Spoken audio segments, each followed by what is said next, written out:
Hello everybody and welcome back. Welcome to my channel. It's Terry. Welcome to all the recent new subscribers. I'm really impressed. I thank you all for joining me. Today on this video, another edition of Orchid Today, I am going to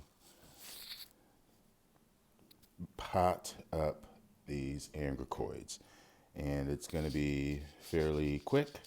If you need to go back and look at more information on these two species, one Eranthes arachnidus and two this Eurotrum rothschildianum, then you'll have to go back to yesterday's video.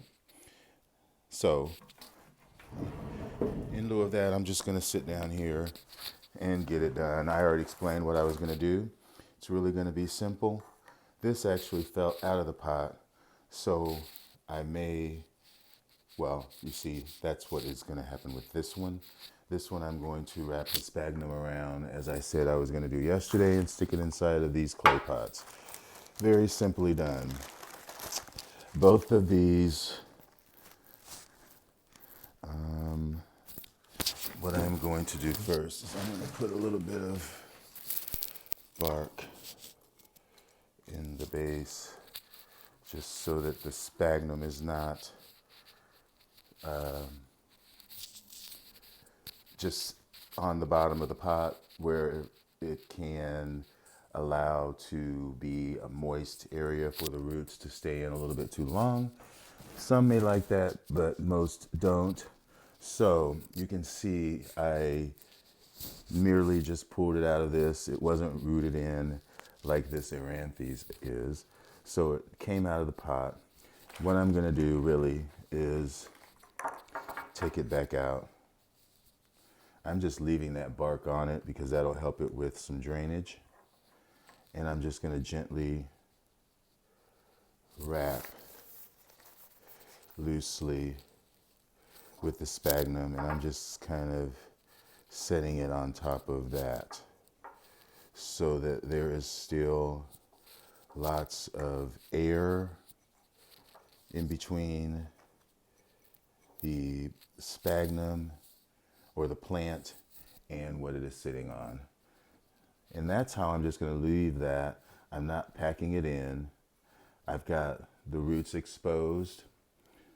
There's still roots right there, and it is loose on top of the sphagnum. I want as I water it, I will water it either wicking it from the base, which I probably will not do on this one, but I'll water it around the edge just to moisten the sphagnum inside here, and hopefully the roots will attach either to the sphagnum or even past the sphagnum inside to the clay pot. With this one, which is the Eranthes, I'm just taking the sphagnum, sort of like I did in that one, and mounding it around the pot where the roots are, all the way around to make sure. And this is moistened sphagnum, in case I didn't mention it. And so you can see in my fist, it's loosely held. I've got the pot here with, and I'm just going to sit it like that. That's how I want it to be. I want it to be above the rim, but the roots, which are in here, are more into the pot. And as this settles in, as I water it around the edge, like I will do this one, to make sure that this is moist and keeping the outer layer, that will help me keep this part of the area of the plant, which is the most sensitive, free of water, so that there will be no rot.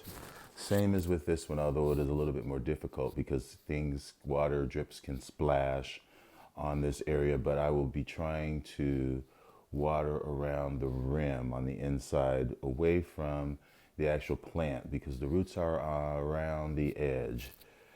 Same as with this one. There are roots in here, but the roots that are around the edge here are the ones that are mainly hydrating the plant, if that makes any sense.